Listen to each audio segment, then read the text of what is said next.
देवी सर्वभूतेषु विष्णुमायेति शुद्धिता नमस्तस्यै नमस्तस्यै नमस्तस्यै नमो नमः।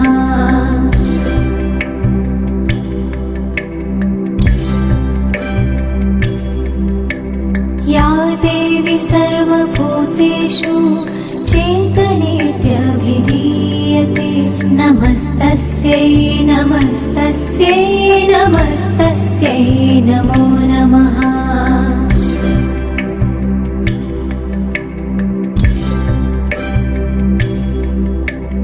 या देवी सर्वभूतेषु बुद्धिरूपेण संस्थिता नमस्तस्यै नमस्तस्यै नमस्तस्यै नमो